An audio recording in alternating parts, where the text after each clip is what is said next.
Welcome, little one. This is your first day. Your designation will be RP-01/138. We expect great things from you.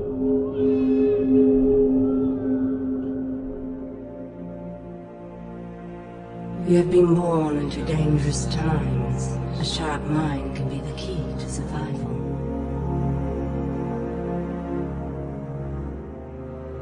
But as often as not, it will be your inherent physical traits that win the day.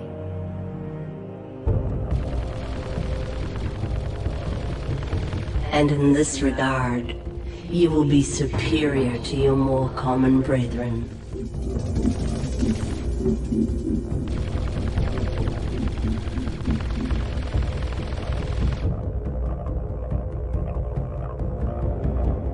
For you are a commander, an elite unit, something truly special.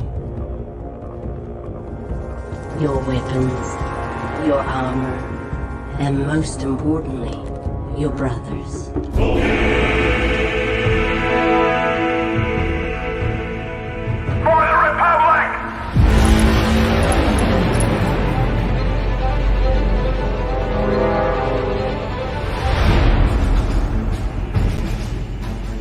All right, men. Listen up.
Delta Squad, form up.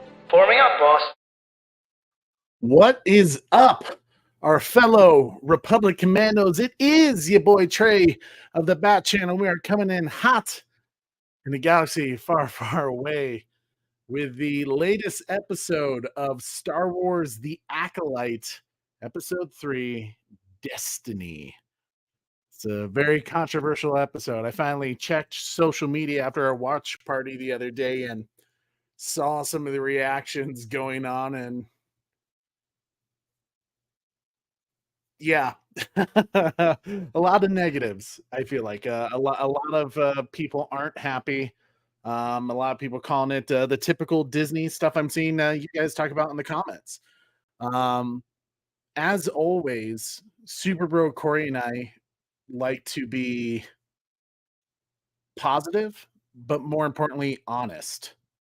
So we're going to tell you guys our real thoughts, but also be fair about it.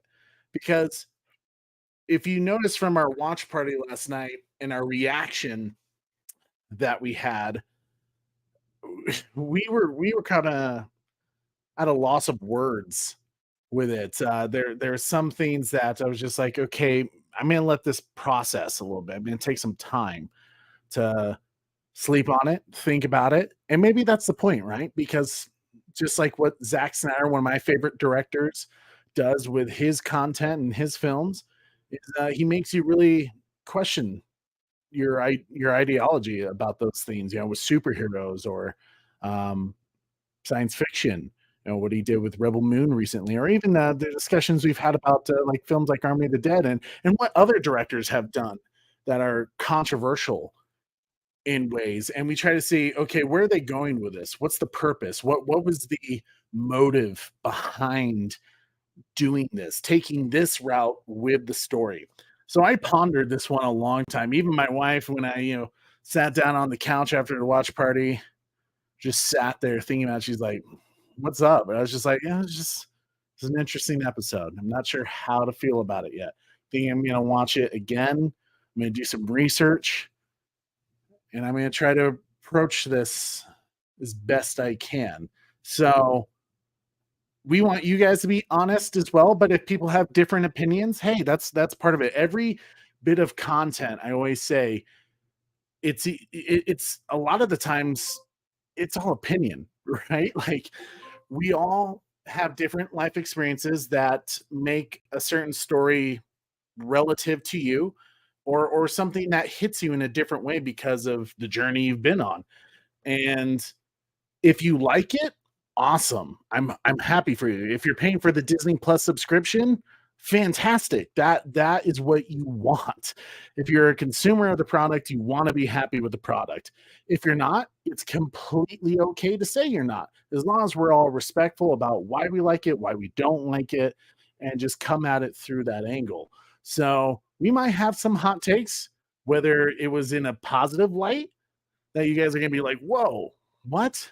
How did you like that? Or negative, and you're like, bro, I actually thought that was good. We'll talk about it though tonight. So be nice to each other in the chat, our fellow Star Wars fans. And yeah, we'll go ahead and get this show on the road, because I have a feeling this one's going to be controversial for many. But as always, guys, to get all the pleasantries out of the way, you can follow us on our social media pages like TikTok, Instagram, Twitter at @the_Bat Channel. If you're over on Facebook at Holy Bat Channel, it's a great way to get in touch with us and just find out what we're doing, maybe outside of YouTube, or just send us stuff. If you see an article that's really, really cool on Twitter that, maybe we should talk about it, send it to us. We love engaging with you guys and talking with you. So definitely follow us over there. And as always, it helps us out so much when you guys smash that like, you share this video, subscribe if you haven't already, and hit that notification bell so you never miss an episode. We're so close to 3K. So close. Can't wait, guys. We have some big things coming up. And of course, we have some really cool shows coming up for you on the Bat Channel when you guys hit that notification bell, so you don't miss any of these awesome things. We have Alien Romulus trailer reaction coming up. We have our Godzilla Kong, the New Empire watch party this weekend, this Saturday. Just came available on physical copy and digital. So if you have that, get it. If you haven't already, do it. Just do it. Hang out with us. Hang out with the fellow Monsterverse, our Monarch Monstars. And of course, Wonder Wife and I will be doing our Jurassic World Chaos Theory Season 1 review. It's going to be a good time talking about that. An awesome animated show on Netflix. Season 2 already in production and coming out this fall. That's crazy to think about. But hit your reminders, guys, so you don't miss any of those shows. And without further ado, let me go ahead and bring out the best co-host I could ever ask for, my boy, Super Bro Corey. How's it going, big fella? I'm here so I won't get fined. I'm here so I won't get fined. I'm here so I won't get fined. I'm here so I won't get fined. I'm here so I won't get fined. I'm just here so I won't get fined. I'm here so I won't get fined. I'm here so I won't get fined. That's how I feel about tonight's show, buddy. That's how I feel about tonight's show. that rough, man. Yeah, it's just not one that I'm excited to talk about, Trey. I'm not too excited about this review. It's one of those, like you and I always say, we always try to be super positive, and we like talking about things that make us like happy and we enjoy it. It's like when it's fun content, and then there's times when you kind of go like, But interesting. We did a lot of hums last night. We did. but you and we're going to have some interesting conversations about this. We're really going to do a bit of a deep dive, and maybe, I don't know, maybe Corey and I will debate. Him and I did not really discuss episode 3 after. So I have no idea what to expect other than what he just played there. So I have an idea of how he felt about the show. So maybe Corey and I are going to be at odds. Maybe we're going to be like May and Osha on different sides of the coin here. Who knows? We'll find out together. Oof. But what's up, Sox? It's always good to see you, brother. Hope you're doing well. We'll be respectful as always, though. You know how we roll. Yeah. Which I feel like is important because some people are just gonna do the clickbaity stuff, call it, or trash, whatever. But we're actually going to look at this as serious media and discuss it as fairly as possible. Corey, are you ready just to kind of get into it? I'm not. I think it's time to just rip the Band-Aid off and go drive right in. Just rip the Band-Aid off. Well, first off, Corey, here's one complaint I'll start with this episode. To me, for the first time, it felt like the flashback was a bit out of place. And what I mean by that is where the last episode ended, it didn't really tell me, like, to me, when you read a book, that was not a smooth chapter transition into a flashback. To me, something needed to happen that made us question that would warrant doing a flashback. It should have ended on a bit of a cliffhanger, kind of thing of like, oh my God, what actually happened 16 years ago, rather than we're on our next mission to go find the Wookiee Jedi who's one of the 4 that I'm hunting, and then do a flashback. To me, that felt weird.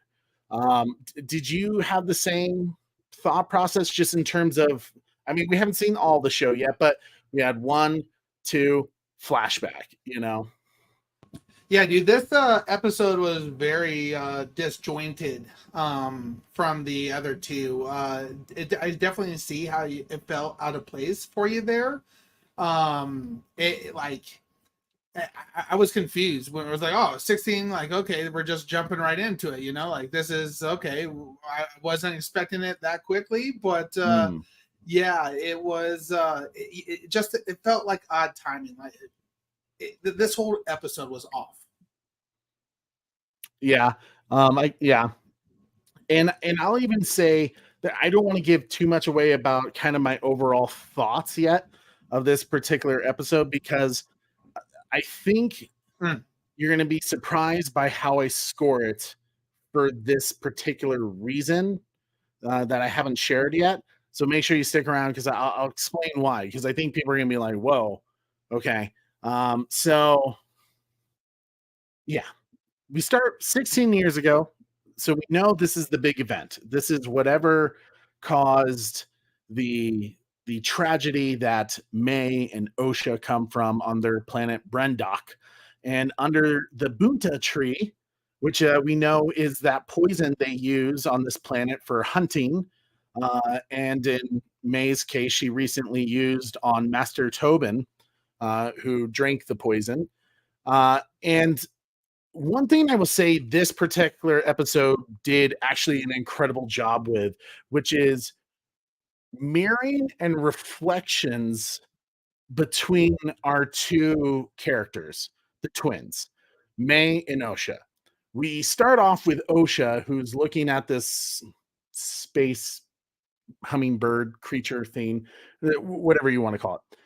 And you could tell she's very in tune with the Force. She's very connected with nature, and you might say the light side of the Force. And then her sister May comes out and is torturing the creature almost. And you could tell those 2 are butting heads, very much yin and yang, good and dark. And they're coming up on this ceremony, this ascension that is going to be this next step for them to become the witches of their planet. And you could tell May is excited for this next chapter, this next step up. This is all she has dreamed about. This is what she wants in her life. But Osha is not the same. Osha has different um, adorations, to inspire to something else. And she wants her own life. It's always been, as they do the poem again between each other, uh, it even kind of gives you that hint that they're very much two is one. They were always taught that you two will be together for the rest of your life, and yet that caused a shadow for Osha. She wants her own life. She wants her own path. She wants to choose rather than the path already be laid in front of her, like May has decided she wants to go on. Um, we learn that one, lurking in the forest, there's Jedi Knight or Jedi Master at the time, not sure. We'll say Jedi Master Soul, young Soul, is he's scouting them. He's watching them closely. He senses their force abilities, and the girls are approached by one of their mothers, who tells them they shouldn't be out. You shouldn't be out of the temple. You guys need to be in safety. You need to hide. You never know who's lurking. So you could tell they're very overprotective of these two girls. Corey, first off, one thing we'll kind of go a little bit further into it, but just seeing the reflections of these two characters with the opening scene, what do you take from that in terms of May and Osha? Well, I would say little May, like I just see it, like 16 years down the road, and I'm, a bartender or a person observing this entire thing go down as older May is killing these Jedis, and all of a sudden, the news station comes in and says, "Oh yes, you knew young May and old May. Well, was there ever any signs that May would turn out to be a serial killer?" I'd be like, you know what? There was this one time where she forced tortured a little hummingbird, and there was definitely signs. Yeah, she is trouble right from the get-go, bro. Like, she is crazy, dude. Her, like, she's definitely evil. She's sinister. She's not a good person. So the way that she's being raised isn't right. So it was very interesting. They did do a good job with the yin and yang of course, of that. So it was definitely interesting in that sense, seeing, like the trouble, but they're also connected, so that them saying that, at the very beginning of the episode, like, oh, we're, one of two and one, whatever, and we're going to be together, yippee, yabba dabba doo type stuff going on. It made sense from what we had, like, kind of had the pre-scenes of in the first two episodes. So yeah, that was good. Master Soul creeping around there, I totally get that, man. Jedi's picking up on some weird force stuff going on down here, so we got to investigate. Yeah, and one thing I saw of a complaint about this particular episode is woke Disney, which I know is that's been a typical excuse or negative that's been thrown on Disney, and I'll say this: you absolutely could take it that way if you wanted to. It's but here's what I would say on some of that.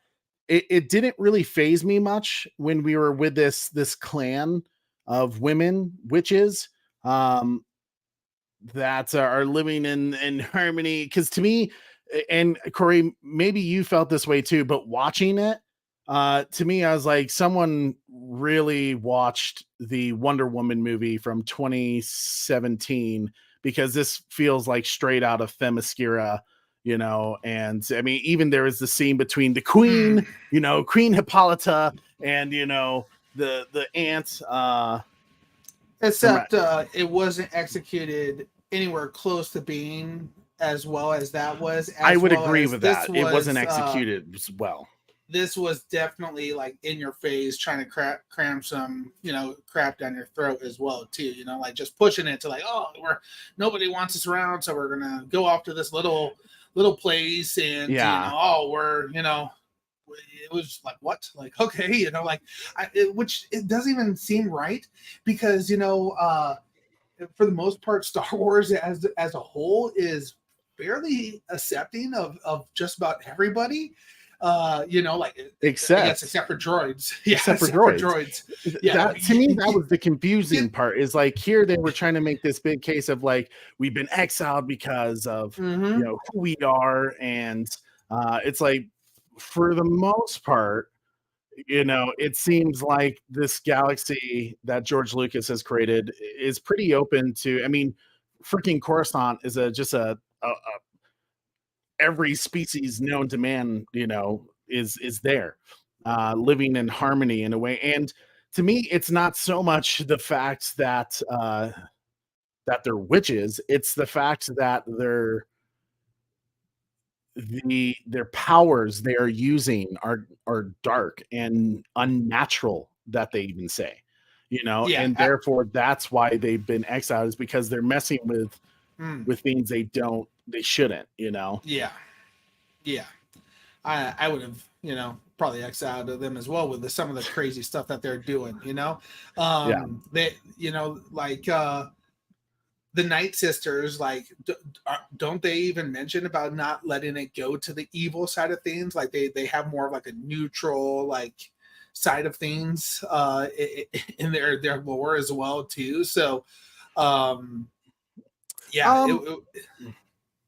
it's difficult to say, because the Night Sisters, they're not the same as Force users. They use magic. It's a bit of a difference between the Force and the power that the Night Sisters have. So they're different in a way. So they're definitely, I mean, we did see that there was one Dathomirian there. I think that was Mother Coral, who was a Dathomirian. And so, I mean, maybe they have ties to the Night Sisters and they're similar in a way, but Corey, let's go ahead and actually get into that, because we're kind of discussing the Force and how they perceive the Force. You mean as the threads? The threads, and manipulating it in a way. And here's another thing I would say to that, because I know a lot of people are like, well, these witches have no clear understanding of how the Force works. This is not how the Jedi work. Well, I think that's the point.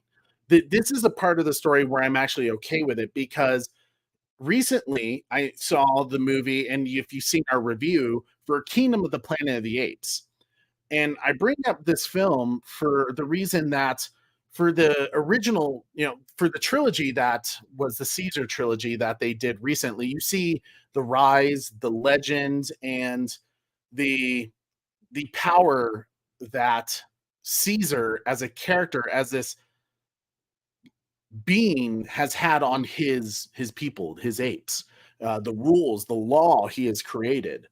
And over time, what Kingdom of the Apes shows is we know the origins of this moral code, this law of the apes that Caesar has placed on to his people. But over time, people manipulated it, created their own interpretations of what Caesar's laws meant to benefit their own ambitions. And therefore, in Kingdom of the Planet of Apes, you see what happens when some people hold on to the original essence of what Caesar meant by his laws, and those who used it for their own personal gain. So you're seeing that manipulation with the Force here. To me, it makes complete sense that there would be people out there that would try to explain the Force in their own way to have it benefit their beliefs, to support their beliefs, just the way the Sith have their beliefs about what the Force is and what you're supposed to do with it, versus the Jedi, and now with this other clan of witches who have their beliefs of what the Force is. So to me, that didn't bug me at all. In fact, it made complete sense. And I kind of, not that I agreed with their belief system of how the Force works and why it works the way, because you could really tell that Mother Anisea, I think is her name. Yeah, Mother Anisea. You could tell that she's kind of the head witch. You could get this feeling that she's very condescending to the beliefs of the Jedi. She kept kind of jabbing their way of beliefs when teaching the girls what the Force was. And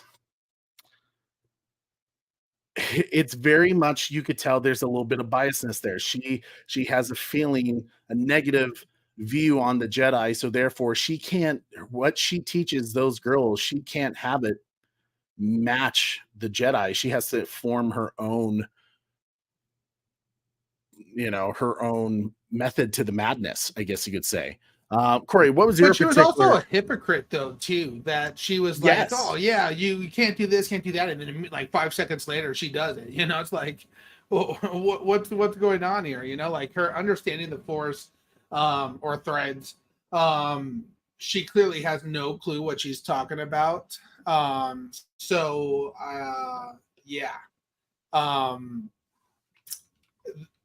Her explanation was off, in my opinion. It was just all like, I was like confused the entire time she was talking. I was like, just dumb to me. What in particular, was there anything that really spoke to you of like this is a complete misunderstanding through the eyes of the writers, through the way they think about the Force? Do you feel like it, maybe as a character, it's her misunderstanding of the Force, or do you feel like it was a misunderstanding on the writer's end? It's the writers. I think these writers are trying to interject some stuff of their own, thoughts on, George Lucas's IP, and trying to switch things up a little bit, which it gets in dangerous territory when you start to do that, because there's a lore at hand here, and when you start trying to we're gonna make kind of like some changes here and there and everything like that, now it's gonna tick some people off. So no, I didn't like her thread explanation whatsoever. Yeah, I mean, like I said, I didn't like it either. It's a bastardization of what we know of the Force, but once again, I'll allow it for the simple fact that I completely expect in this galaxy someone or some clan out there to manipulate what the Force is to fit their own narrative. That to me, that's something that happens in our own society when it comes to religion. Or hell, even the Constitution. We manipulate what the original intent was to have it fit our needs in that time. So to me, it was no surprise there. So an interesting take for sure. But once again, we're still in this conflict. We see the two sisters are constantly at each other's throats. And we know the witches, this clan, are uneasy because they sense the presence of the Jedi lurking close by, and they're trying to hide these girls. And as we learn, Corey, go ahead and go to the next slide. As they do this whole ascension ceremony, first off, to me, this was just not filmed well. There was one piece of it where I would say that's cool. I dig the imagery there, and it was the moon. It was the two moons they had. You probably heard me in our watch party. I was like, "Oh my god, that's totally what the Acolyte logo comes from." That's the inspiration behind it.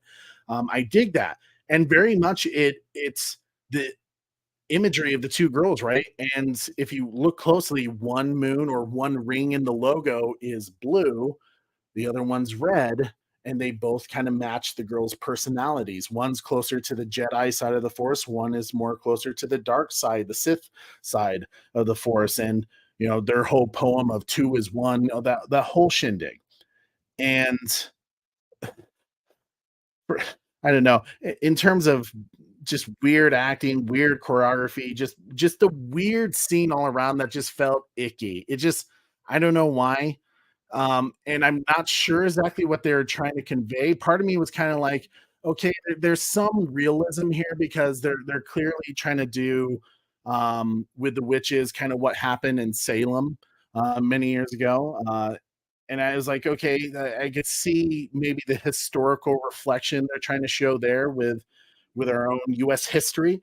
But at the same time, it just felt like um, it felt unnatural to the Star Wars universe, even though there's such things as Night Sisters out there on Dathomir. And the fact that they do this big reveal that you find out, and I saw our good friend Socks say that this coven of witches use the Force to create life with the twin girls that goes against the prophecy of Anakin Skywalker. And to me, this is the biggest red flag. This is the biggest issue with this particular episode because, and in a lot of ways, this is sadly a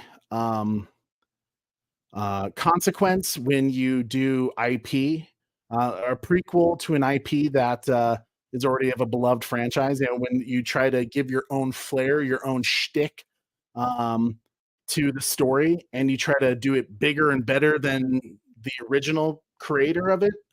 And I felt like just because you think it's a cool idea, you shouldn't do it. You should ask yourself why. What is necessary to say about this other than to go, these witches did it. They did it. They're super powerful. And to me, it's like, okay, you're telling me that Darth Plagueis, who's considered one of the most powerful Sith Lords of all time, he is the master of Darth Sidious. They actually tried to create life using the Force. They tried to manipulate the midichlorians to achieve this, and they fail. Multiple attempts, they fail. And because they tried this, and the Force could feel it, they could feel this crime of natural law, I guess you could say. The Force itself retaliated against them to create the prophesized one, the chosen one, which becomes Anakin Skywalker, to bring balance to the Force. So to all of a sudden, out of nowhere, this clan we've never heard about in Star Wars lore, and I get you that's not a huge deal because you want to create, right? You want to create things, but at the same time, you cannot completely go against one of the most important pieces of that lore, which is Anakin Skywalker is the chosen one. You know, to say that he's a sequel of the chosen one, or he's just a shade of it, because technically these two girls were the first ever to be created from the Force, to me feels like you're just trying to take away the power of that situation of Anakin Skywalker. And I don't think that was a smart way to go about it. And what I will say to kind of end my point, to let Corey have his moment to talk about it, I don't think it was necessary to say the girls are born of the Force. I don't think that was necessary at all. I think you had a perfectly fine story to say they were just twins, Force-sensitive twins, that were naturally gifted with the Force. You didn't have to create this whole storyline that the witches used the threads of the galaxy to bind and create life, and therefore there is no father. They are these chosen beings. And to me, it just didn't. The twins symbolize balance, right? And that was my theme law, is where I kind of thought, well, to me, it's obvious why there is two, that the Force created, right? When I sat down and I tried to create logic about why the writers went this route, to me, it kind of made sense. When you know from the Darth Plagueis book that they did try to create life and it failed, and there was retaliation for this abuse of power that Plagueis tried to do using the Force to create life, it counteracted, right? So to me, whichever side the witches try to create Force, my guess is May was their chosen one, that they really intended to only make one, and that the Force retaliated and made two, a good, a light, and a bad and a dark, you know? So it's an interesting concept. I don't think it was necessary to tell the story. They could have simply done with just twins, but I understand the controversy behind how a lot of Star Wars fans are feeling about it. Corey, what's your thoughts?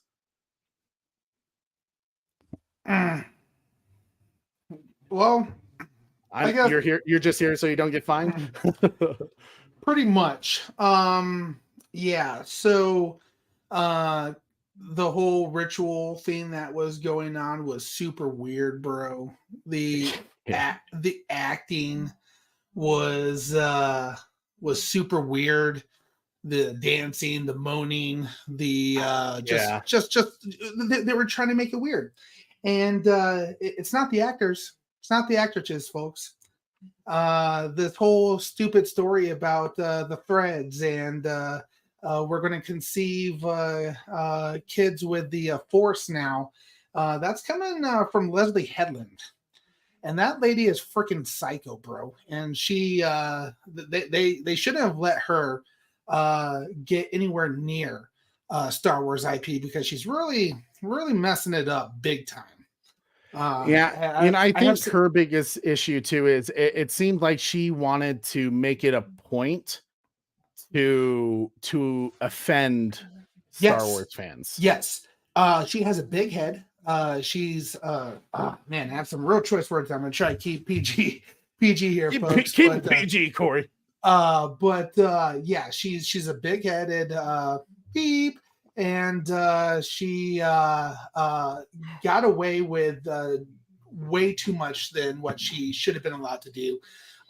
They should have reined her back in. This idea that she had that really retcons the importance of Anakin and that side of things is incredibly dumb of Star Wars to allow them to do that.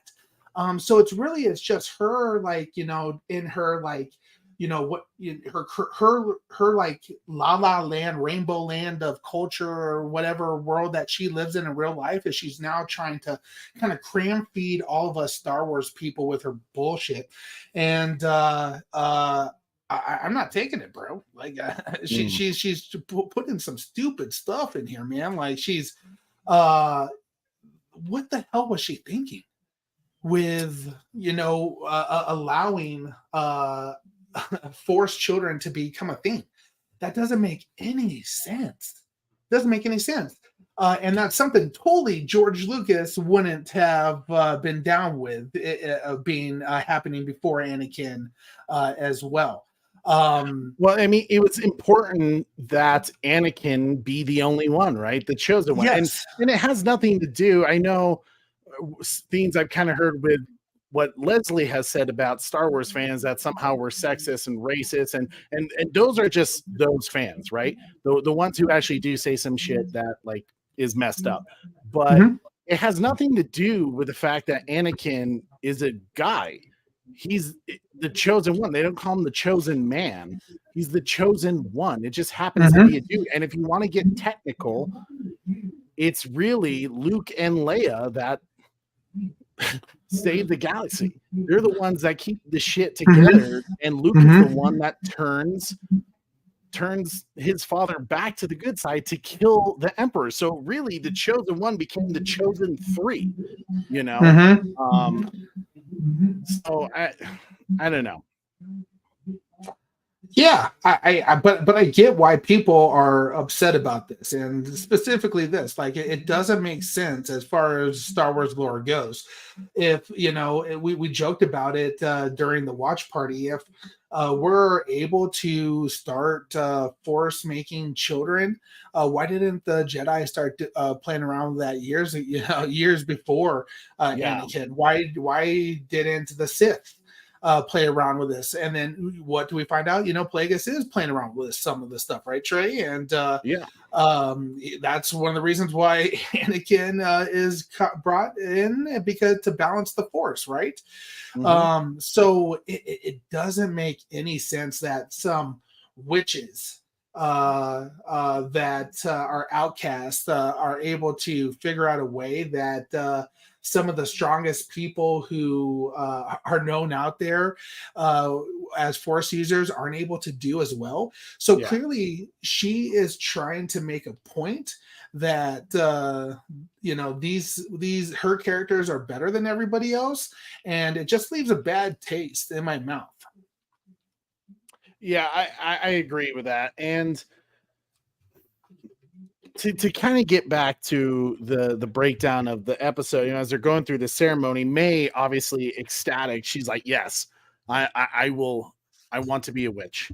Ascend to me," and she is ascended. But when it becomes Osha's turn, she's obviously reluctant and she feels pressured to say yes. But it's at this time the Jedi show up and intervene, and it's our 4 Jedis that we know May is now hunting 16 years later and has killed 2 of the 4. And we see a young Tobin who he did not age well in 16 years, man. He looks good 16 years before, but something horrible happened to him, and maybe we'll see what exactly happened to him. But of course, with feeling the Force through them, the witches obviously want to keep the girls safe. They want to protect them because they know what they did was unnatural, and that the Jedi are going to be interested in these girls because they do sense their Force powers. And they go through, like, hey, like, let's test them. It's by the general, the Republic's laws that we have the right to test these girls with your permission. And once again, you feel Mother Anastaea's condescending biasness towards the Jedi. She does not like them for some reason because of the exile. And you could say this, she's pissed off at them that for the Jedi are kind of the Force police around that says if you don't use the Force in the manner that we think you should, then you're outcast. You're exiled. So that's partly why she hates them. She thinks that they abuse their power as the Force. And I don't know, Corey, while I understand this, technically that's not wrong. The Jedi did have moments where they do this. To me, there was a time in Star Wars where it was cool to be a Jedi. Everyone wanted to be a Jedi. We've now come to a place where all we've learned about the Jedi at their strongest, most peaked moment in the galaxy, the Galactic Republic, is that they are corrupt, they are pieces of shits, and they abuse their power to the nth degree. They kidnap children, they steal them from their parents to force them into their views about how the Force is used, so that way the Sith doesn't snatch them up and use them for the Dark Force because their way is right, and no one else's is. What's your kind of thoughts on that? That we're kind of continuing this trend of Jedi suck. Man, what do you think Disney's trying to say by this? That feels good that you said that, Trey. Jedi suck. As you know, Trey and I joke quite a bit that I'm a Sith. What do you say it, Trey? Sith sympathizer. Yeah. That I'm a Sith sympathizer. And I do criticize some of the Jedi's moves and the way they move and some of the choices that they make and such like that. That said, I still like the Jedi. I'm still a fan of the Jedi, just because and really the biggest thing for me as far as like Sith side of things, is there's only two people that I like. There's Anakin Skywalker. That's my dude. You know, Anakin Skywalker will always be like my dude. But in the original trilogy, I was a Han Solo guy. You know, like I love that side of things.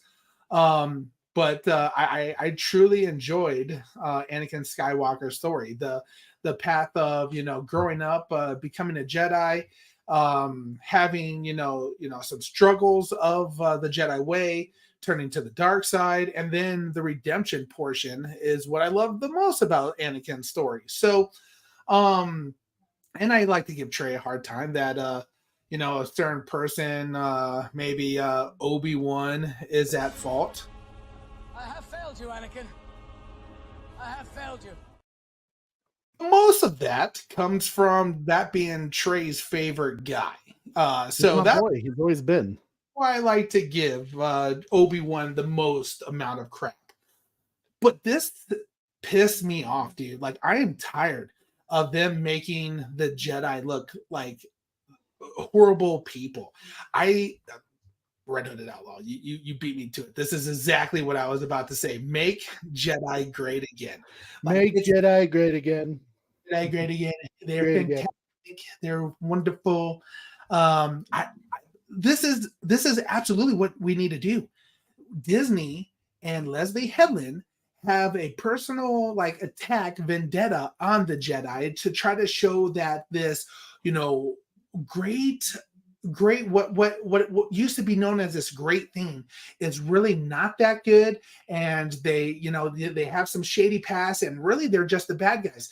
Kind of makes sense of what's going on in the world today and in our country and everything like that as well. So that's the vibes that I'm getting, that they're trying to bust this Jedi Order down, and it leaves such a bad taste in my mouth that it's really starting to make me go hard on the Jedi again. Not hard out as I'm long on the Jedis again. Like, I'm about to jump back into the Jedi side of things and say, they're that's the way. The Jedi is the way. They're constantly trying to nitpick everything that the Jedi does, which, don't get me wrong, there is some issues that they've done, and they did make some poor decisions, but everybody makes mistakes. So it's really, really leaving a bad taste in my mouth, all this Jedi hate, because ultimately they are the peacekeepers of the galaxy. They're typically trying to do what's right. They're going around interacting with different, governments and world leaderships to help them find a peaceful way to solve their disputes and take care of any of the dark forces at hand, the Sith Lords, if they pop up or anything like that. So ultimately they are the good guys, and we're trying to paint them as a picture of the bad guys, and that's what's really pissing me off about this Leslie Headland, bro. She has said in interviews that is her purpose, that she's making an old she's bringing it to this timeline to make it look like the Jedi are the bad guys, like they're the antagonists of this group. And just hearing that is getting me frustrated. Disney has been on this kick for a while. Like, they killed Luke down, they beat him. Well, not just that, but in Last Jedi, the whole thing was Luke tried to bring back the Jedi, and he did something that was un-Jedi-like. Yep. And he had a moment of weakness, and that was the end of the Jedi, and destroying the Jedi text. There became this complexity with the Jedi that the light side isn't really the light side. The dark side really isn't the dark side. There is just perspective about what is good and what is bad. It's just your own view. And they keep trying to get the gotcha moments, like the we're camera phone videotaping the bullshit go down, and okay, the parts we're gonna clip shows you the Jedi striking the Sith Lord down, like, oh, he was just there, man. What the heck? What are you doing, bro? It's upsetting, bro. It's getting really frustrating. It is. And, I'm conflicted on it, right? Because part of me is like, it's technically nothing different than what George Lucas did in the prequel trilogy. He added that complexity with the Jedi. But to me, while there was definitely a power struggle, there was at least this feeling, this motive behind what Mace Windu even did, because he's definitely, I would say, probably one of the most controversial Jedi. There was at least motive behind him that was good intentions, right? Like, Yes. we can't let the Emperor live because he's already corrupted the minds of the Senate. He's already gotten control. We just need to take him out. And you can get behind that. You're kind of like, yeah, this dude's way too powerful. We just need to take him out. He's already done the damage. I would have done it if I was Mace Windu. Yeah. So there was good behind his, clearly something that was un-Jedi like. Here, there doesn't feel like there is good intentions behind whatever the Jedi are doing. It's just constant corruption and mystery behind why were they there? How did they even know these twins existed? Did they feel their Force presence? And I guess here's where I was going to go to with this episode of where eventually of how I was scored that I want people to keep in mind. We only got one portion, one view of what happened 16 years ago. We're missing another side of the story. And it's not May's. We got Osha's, right? And we did get a little bit of May's, but we're missing the Jedi's point of view. What did they do? Because I get the sense that they felt the presence of the girls. They felt the unnaturalness of their basically this outlier in the Force that just doesn't mix, doesn't flow right. It was created from evil in a way, right? Which is why they're not really interested in May. They're interested in Osha, and they're really pushing Osha to do what she wants to do, to be a part of to Jedi, to almost to study her in a way. Because I mean, it's clear that Soul can read her pretty well. Hence, when he does the whole training with her, the test, a ship, a cup, that he's able to pick on pretty quick that they're both lying. He knew May was lying too. If he was able to pick up on Osha that well, then he knew May was lying, but he chose to get Osha to say something to get you, gotcha. So, and the fact that the sisters were like, you got to fail the test, you fail it. They're not even giving the girls an actual fair choice to make, to test their skills. They're saying, we need you to hide yourself. We need you not to let on of where you came from, that we created you. So what's your thoughts about the Jedi test and allowing the girls to see if they are Force worthy for the Jedi Academy? Bro, even that kind of portion of it was a little strange, man. Like, it seemed weird to me. I guess the best way to explain it, I was like, the only way they were kind of selling themselves, and Master Soul was at fault for this as well, but the way they were selling themselves was, hey, look what I got. I got a lightsaber. Do you want to play with the lightsaber? You want to hold the lightsaber? Why are we giving some kid the most, destructive and powerful, one of the most powerful weapons in the galaxy to this little kid? It seemed like poor moves on Master Soul's part there. The whole telling them to lie was weird as well. It just proved to me that these witches were the bad guys from the get-go.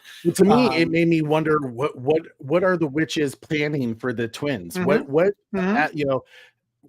are they aspiring the girls to do? Yeah. What's their legacy, the journey they're trying to put them on? Because to me, it sounds like they're trying to gear these girls up to take on the Jedi. Yeah, for sure. Absolutely. That's what it seemed like. And, like playing with, I take it from like the Anakin perspective of like, like partially good, partially evil, that Sith portions talking to me, I tell you what, I would have probably struck them all down right then and there.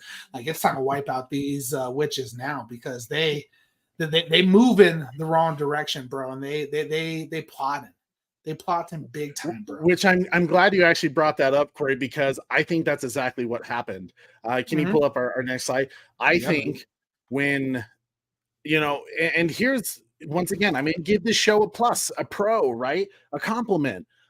I loved the reflections, the yin and yang of May and Osha, because here in the beginning, the first half of the show, we saw May really excited and just couldn't wait for this opportunity to ascend to her next step of being a witch. But that wasn't the path that Osha wanted. And now Osha has this opportunity to get what she wants, which is to live her own life, and to do that potentially as a Jedi. So now you see the reflection of when May was excited to ascend as a witch, and now Osha to ascend as a Jedi. So, and the same reaction now of how May is. May is against it. I don't want you to part of this. I want to go my own way. But in this case, May couldn't let Osha go.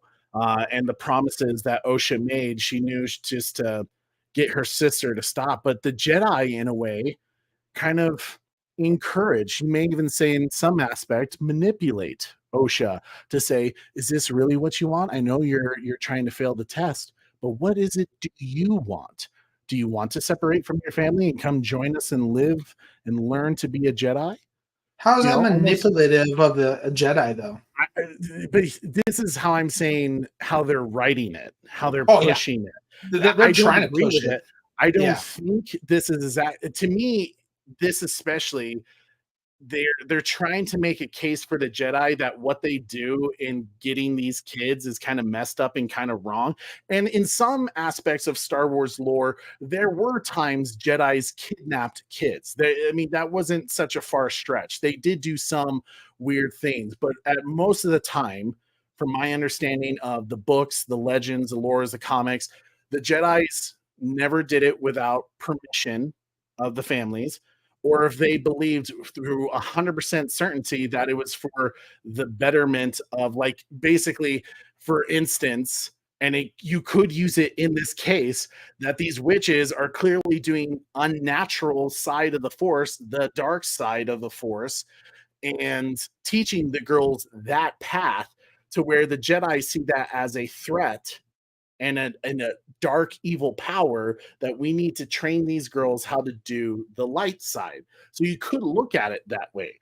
But because of how this whole story is going with the Jedi and how the Acolyte is interpreting them, it really felt like a manipulation in a way. Like they're really, really pushing Osha in particular to join them, when Osha always had kind of the ability for light. And you could say that's Soul. Soul made the choice from the moment he saw the girls in the forest. One is clearly kind of messed up and torturing creatures, and one is connected with nature and the Force, the light side. And he was immediately like, well, let's take that one because she will probably be easier to train, But it leads to that idea that when Osha has made a decision that she wants to go with the Jedi, May and her mom are obviously not happy with it. I was surprised her mom was kind of like, it's your decision.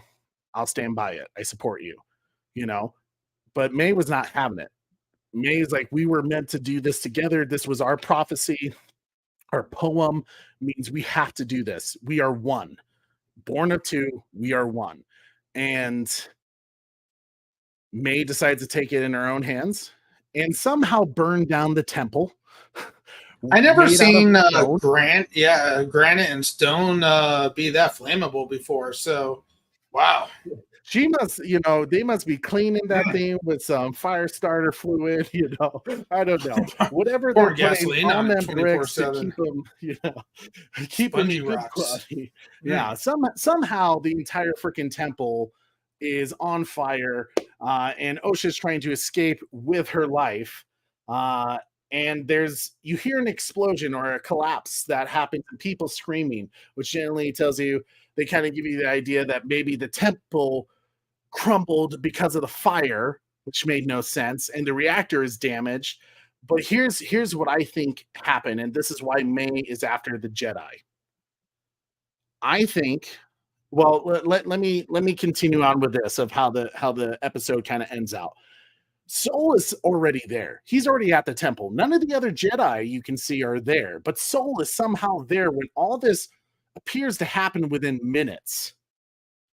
And he's there, ready to pick up Osha, and he is searching for May.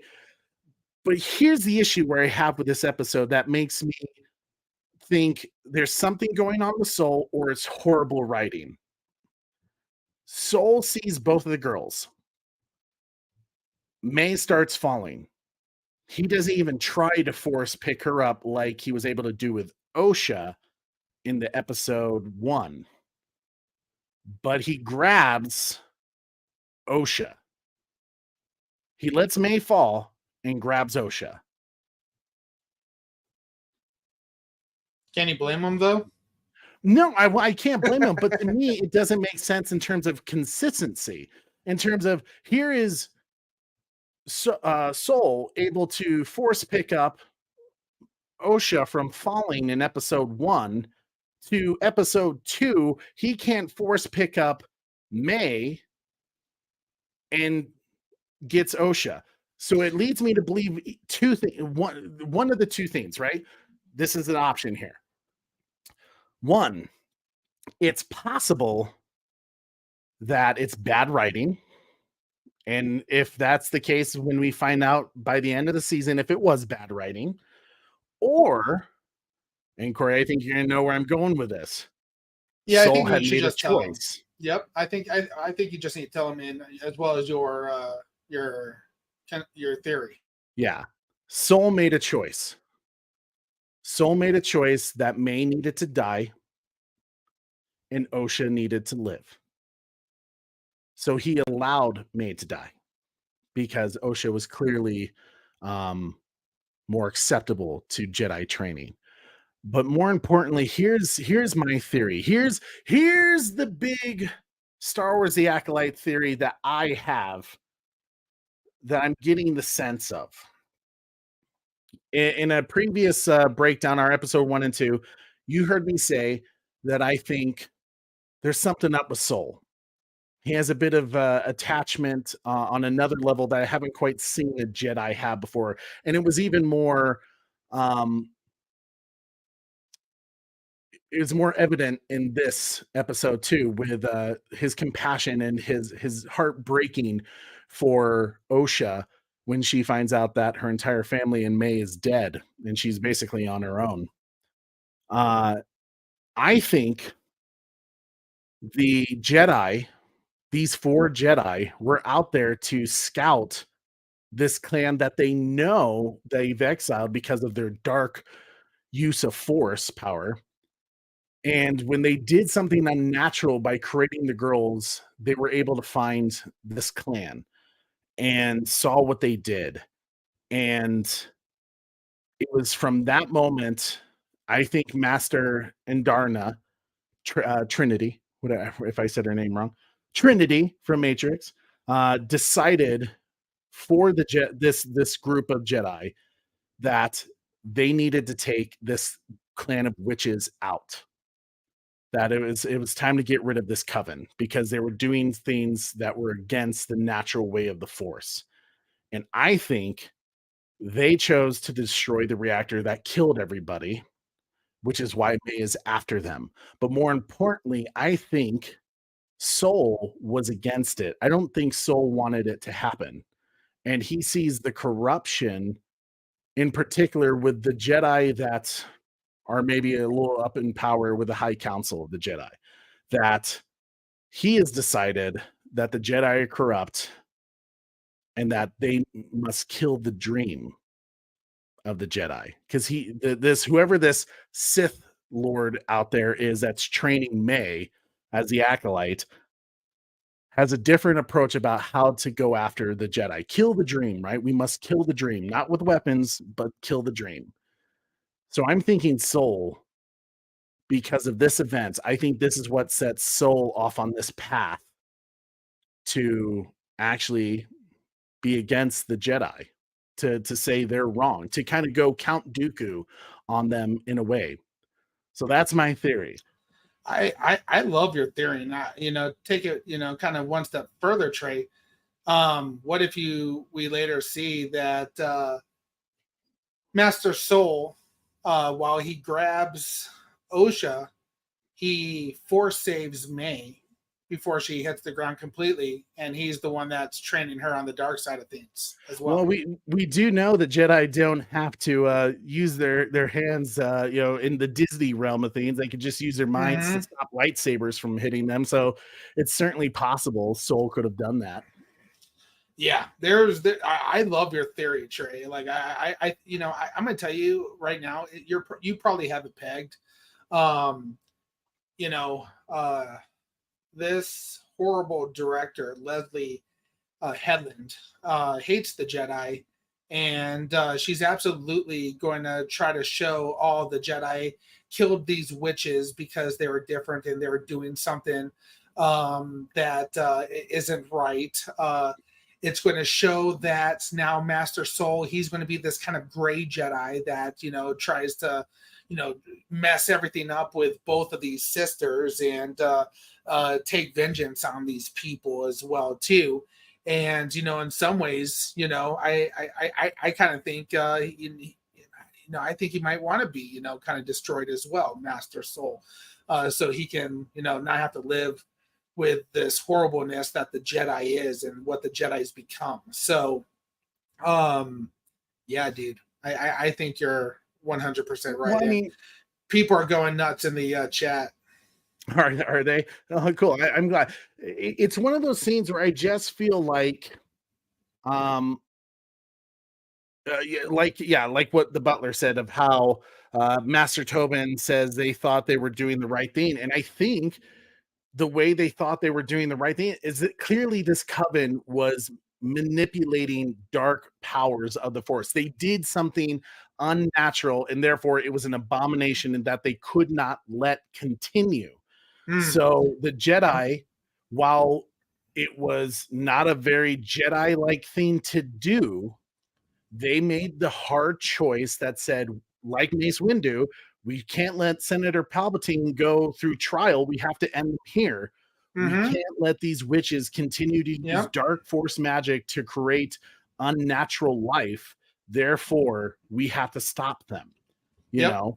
I 100% agree with the Jedi here. I think Soul did not agree with this decision. And I think that's why, because I think the Jedi wanted to, I think all of them wanted to, at least 3 of the 4 wanted to wipe out everybody, including the little girls, which is why Soul was there first trying to save those girls, or to at least save Osha, more importantly, so the Force is powerful like fire or the ocean. It is a power we must respect, Master Soul.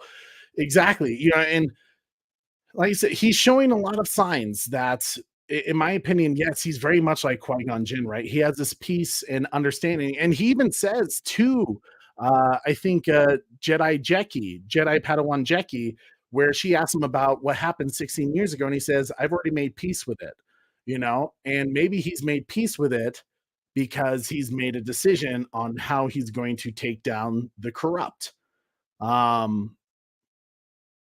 It's a cool theory that I dig and I think is interesting, but once again, kind of like what Super Bro Corey said and what I said earlier, I don't know how much more I can take of this. The Jedi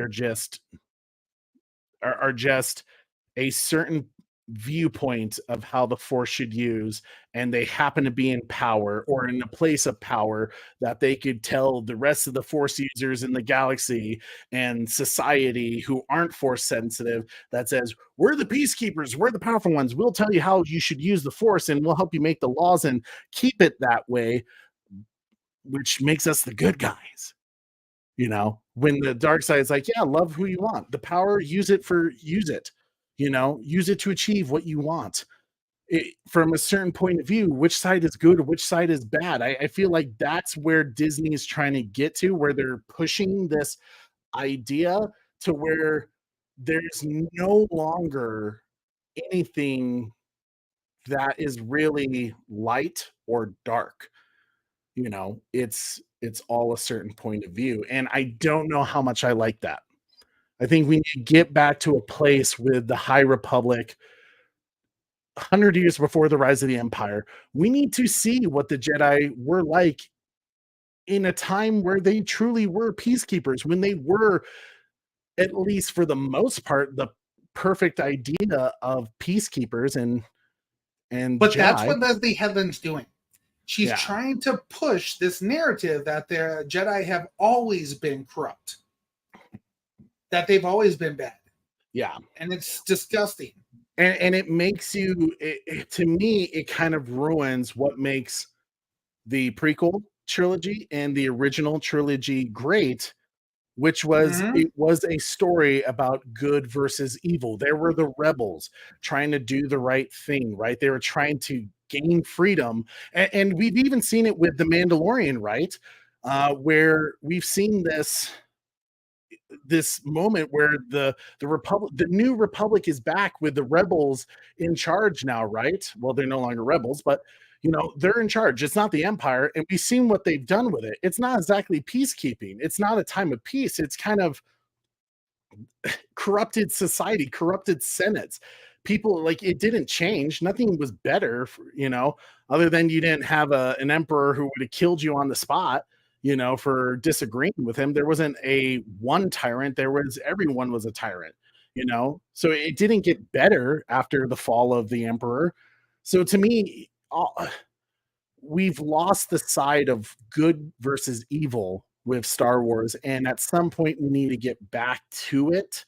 And I know that makes it a little bit more of a simple story. You could say a fluff story if you wanted to. But yeah, we kind of need to see a time where maybe the Jedi weren't pieces of shit, you know, because otherwise it makes Luke look bad. Like, why would Luke even dare try to make the Jedi bad? You know, it changes your perspective about the original trilogy, where it sounds like the Empire took out this peaceful monk warriors because of they stood for justice, and the Empire wasn't for that. And instead it just says the Empire just happened to be the new tyrants on the block, you know, and didn't hide behind the Force. They hided, well, they were open with their ambitions and their lust for power. But the Jedi, from my point of view, the Jedi are evil. You know, it's the writers of Disney Star Wars are lost. You know, Lal says that's a fallout from being under tyranny, then became a democracy. Happened in real life too. Yeah, and like I said, some of it you can't. George Lucas did it too, right? With the prequel trilogy, the Jedi weren't exactly perfect. They made some poor decisions, but I feel like nonetheless he at least kept in mind that there was good intentions. They just were misguided intentions, or not only that, you could say it was the Emperor causing them to doubt their use of the Force. Right? They've lost the ability to use the Force. As much as I argue against Mace Windu, I can easily flip sides and make the case for Mace Windu and how he approached things as well. So it's like, it's complete bullshit that they're trying to make the Jedi look bad. And this is Leslie Headland's attempt. And I'm in some ways, if this is the route that she's going to continue to go, I don't support, raiding, bombing people, but in some ways, I think she kind of deserves it for the shit that she's putting out. So I just made a poll because I'm curious from you guys. So let me put it this way. So go ahead and answer. Should we do an episode 4 watch party? Should we continue doing Star Wars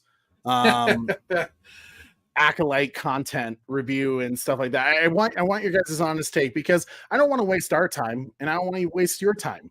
You know, we have Disney Plus, so I watch other stuff on Disney Plus, but I want to know, is it worth Corey and I doing these streams? If our audience is kind of like, nah, man, I'm done. Or if you're like, yeah, Trey, go down the rabbit hole and tell us if the overall arc that they go through was worth it. We watch it so you don't have to mentality of stuff, or if you want to watch it so we can just all like trash talk it together. That's we typically don't like to do that, but we don't. It's hard for us to kind of beat up on something we love, and we love Star Wars. I love this franchise. I still remember some of my favorite memories was seeing Phantom Menace in theaters. I was 4 years old, and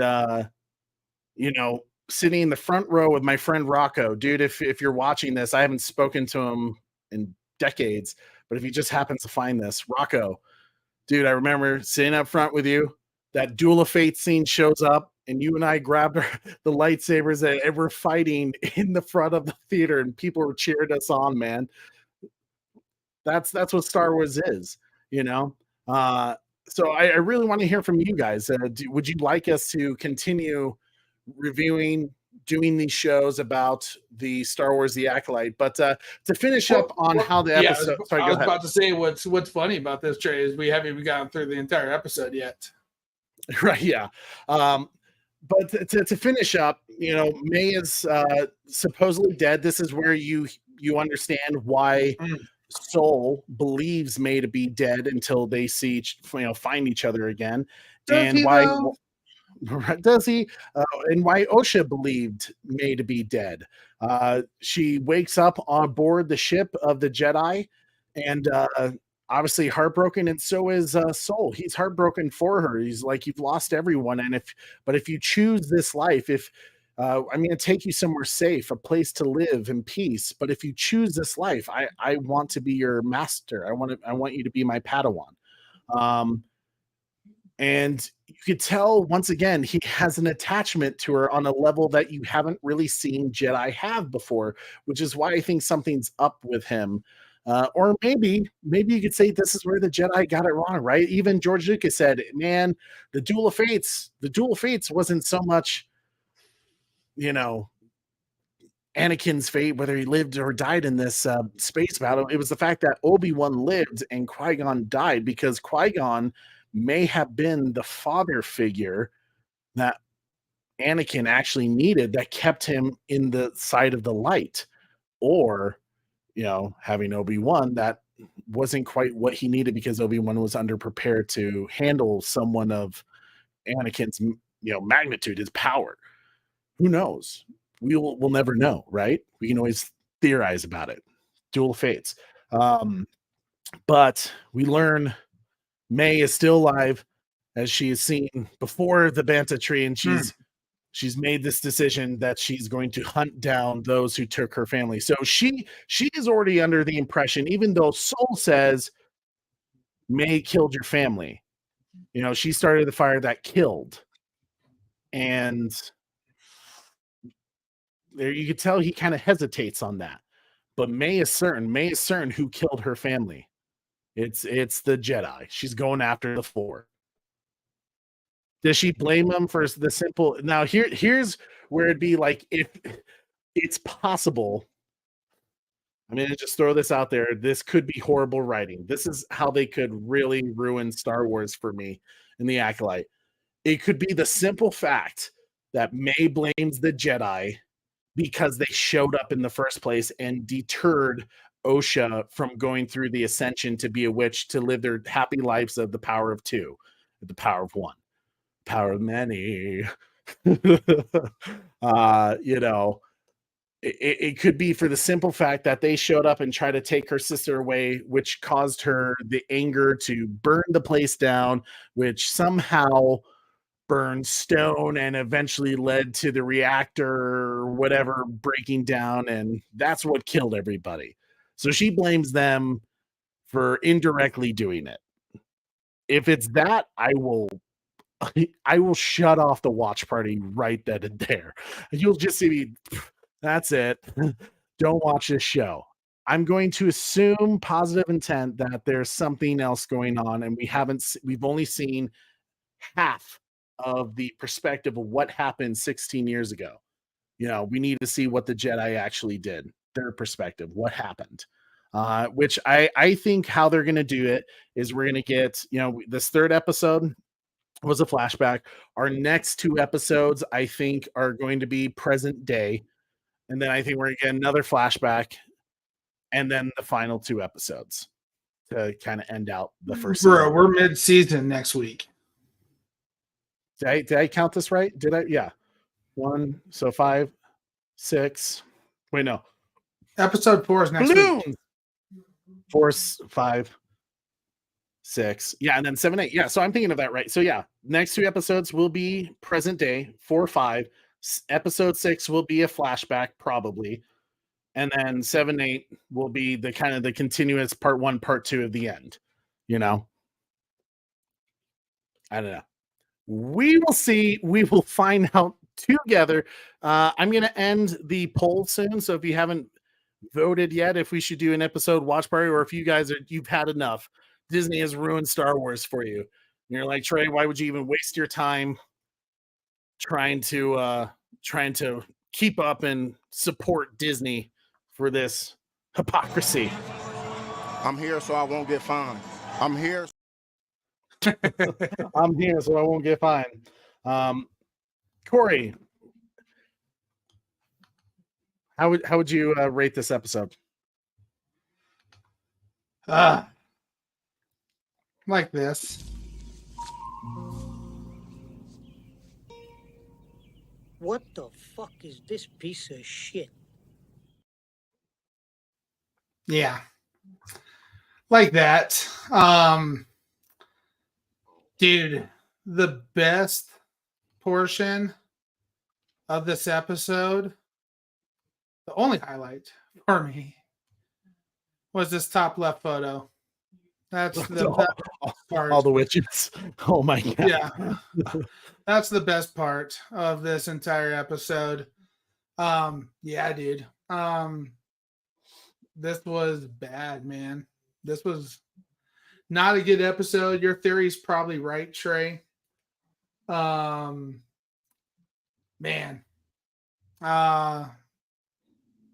Making the Jedis look bad. Yeah, I'm honestly, dude, like, I'm in the ones, bro. Just 1 point for all the witches being killed by the Jedi.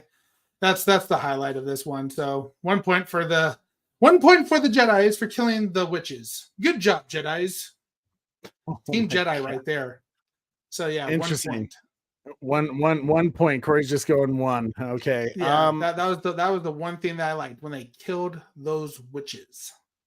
So my thing is, assuming they killed the witches, you're if we come back and we see that the witches are still alive during the, if we do continue watching this, I will go back and change this rating to a solid 0, maybe a -10.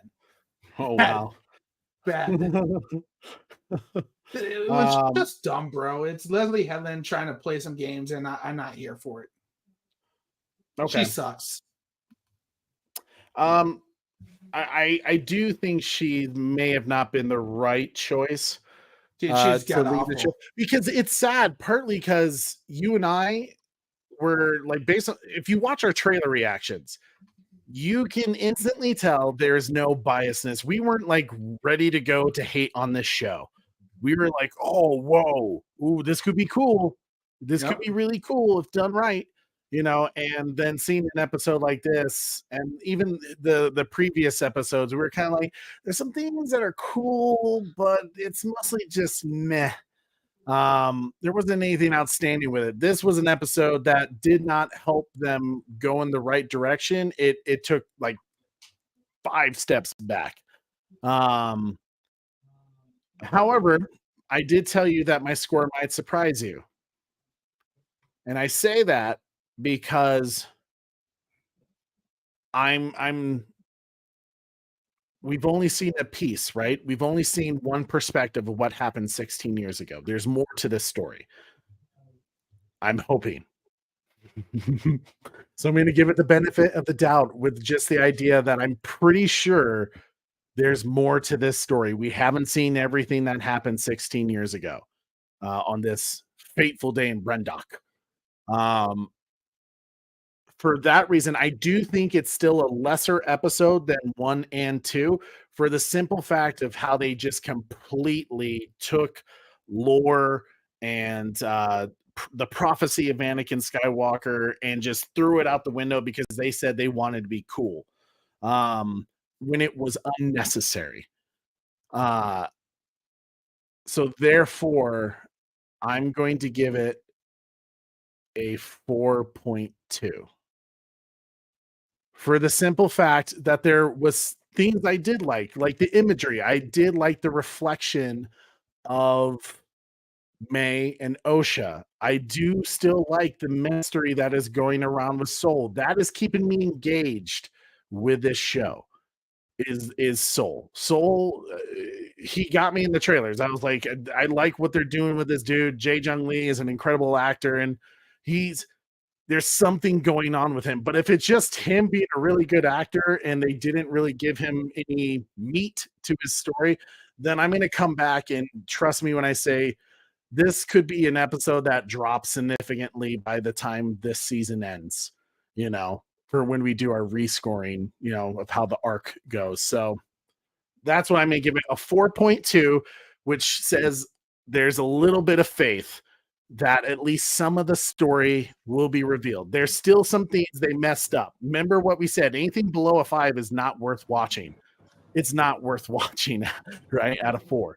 I'm just giving it a 4 because there was some imagery that I liked, some cinematography that I thought was pretty cool, and the mystery about Soul and the Jedi, about what happened. I think there's something intriguing there. Yeah, I could give the girls some crap for bad acting because there was, dude, that cast was horrible, bro. The little girls were trash. Their lines were stupid. Like it was. Like, I'll give them that. I thought their lines were horrible. I don't think they were well written. But great job, Leslie.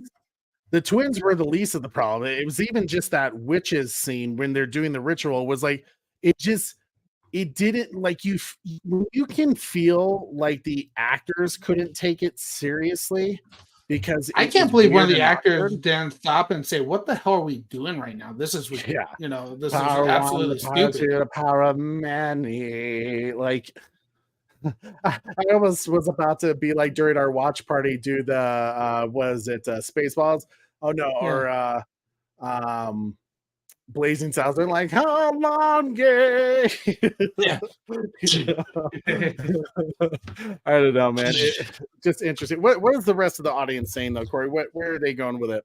It's not great, buddy. Oracle's Clock Terror did a respectable score, 4.8, 2.1 from Red Hooded Outlaw, 3.9 from Beyond the Night, 1.1 from The Butler, a 1.5 from Qatar Law, a 0.1 from Sox Bulletins, a 4.2 from The Batman Who Laughs, 5.1 from Joker's Wild, a 4.2 from Carrie Kelly, 3.1 from Nine Lives in Hell here, and a 2.5 from Trevor H, a 2.6 from Dean Classified Monarch Eyes Only, and a 3.9 from Atomic Kaiju 1954, a 2.2 from Red Robin. Yeah, man. Okay, so one from hashtag Restore the Snyderverse guy. Was Sox one person above a 5? Joker's Wild gave it a 5.1. A 5.1. Okay. So one. So I'm glad at least one person was like, "Hey, it's worth watching for this." I don't know, however your reason was for a Joker's Wild, which is fine. That's cool. And hey, replay crew, if you're watching this and you're like, "Dude, you miss so much of what makes this show great," write it out. I don't mind your compliments of the show. I don't mind your opinion. I want to hear them because even with Kingdom of the Planet of the Apes, we had a person that commented on our show because I had talked about one particular issue I had with the CGI, and he kind of broke it down, and I was kind of like, oh, well, that's very intriguing. Now I don't fully agree with his take on it, but it allowed me to go back and watch a movie and be like, okay, I can see they had a little bit more of a difficult task on this movie because they did it more in daylight rather than nighttime. And nighttime, you can kind of hide the mistakes of CGI. That's easy to do, So I really do want to hear from the people that liked this episode or just loving what the show is throwing down. So Reddit, yeah, tell us your reasons. Always be fair, always be respectful. I feel like for the most part we're being fair and respectful. It is a franchise we love though, so we love it passionately, and I know people may love this show passionately. So let us hear your thoughts. Very curious, guys. What are your thoughts about potentially? I was just thinking about it. Mama Coral being the Sith Lord. She wakes up. I actually thought about that. To me, it would make sense if one of the mothers were still alive. And it's not going to be the one that's like impartial, that Mother Anesia, whatever her name was. It's going to be Mother Coral that was more forceful with the thing. So it's that's certainly possible, and to me that would make sense. It would be a bit of I don't know. They're gonna have to explain some things. I want to see more of this Joker Sith character. I think it's interesting of how it's approaching how to take out the Jedi. So I guess we'll find out. Helen was trained by Harvey Weinstein. What's that tell you? And that she is great friends with Kev. Oh, I didn't know that. I didn't know she was trained by Harvey Weinstein. Where'd you get that, Socks? Disney. Is there a source for that? Because if so, I would like to look into it because I think that's interesting. Granted, it's about who you know in the business and how you get into it. It's not always about talent and skill. Sometimes it's just about who you know, and Harvey Weinstein. Weirdos. Yeah. Harvey at one point did make a lot of movies and had a lot of connections, and even though he was a complete dick. Anyways, let's end this poll, see what you guys say. I'm curious to see if it's worth our time to do a episode 4 watch party of the Acolyte. Let's see. I'm curious what people say too. Should we do an episode 4 watch party? Poll was over 20 votes. And oh wow, I'm actually surprised, Corey. 90% say yes. Really? Yeah. I think they like us going off on things, like just. I think they like a fair take. We're honest about it, and if there's anything about our channel, we like to be positive about things, and especially when it comes to shows, we understand we're not getting the whole story yet. It's the whole season that you really have to judge. And we're going about it trying to pick it apart episode by episode. And there are reasons why they leave certain things a mystery for us. So let's see how it plays out. It's not a great start. The first 3 episodes have been underwhelming and just kind of disappointing. She was his former personal assistant. Oh, that's intriguing.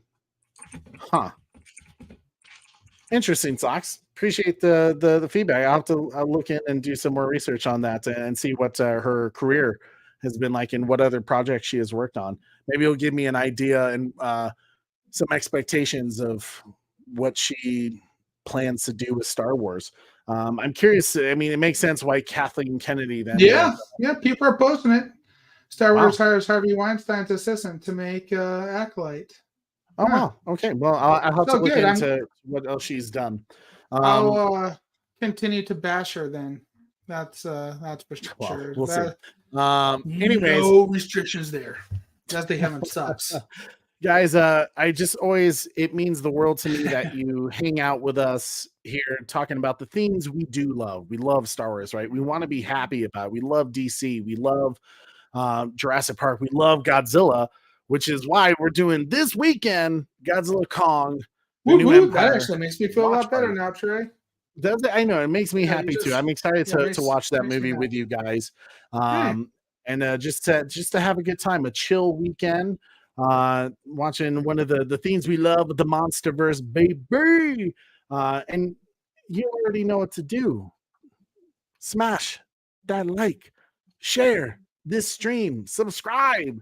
Help us get to 3K. We are so freaking close. And we can't do it without you guys unless if you spread the word about the Bat Channel. Battalion, this is an order I give to you. Bring more people to the battalion. You already know what to do. A good soldier follows orders. All right, guys. Be kind to each other. Be nice to the people on social media if they like the show, if they don't like the show. Always respect people's opinions, even if you disagree with them.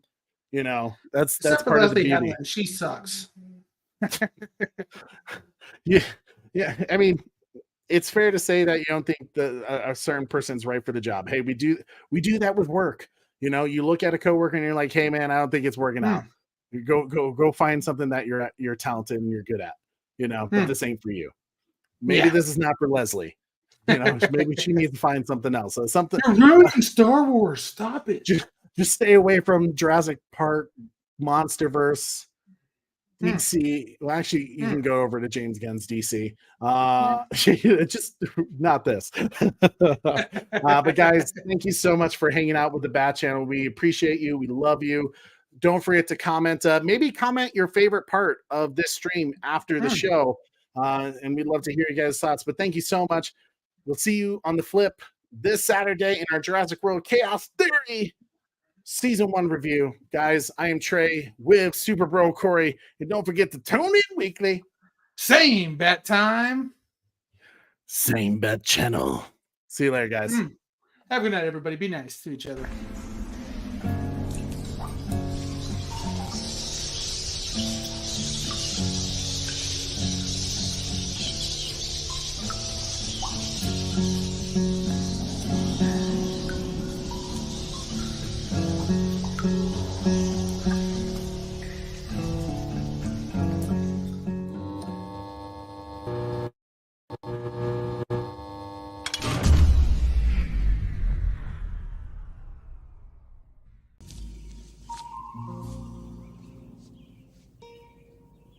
What the fuck is this piece of shit?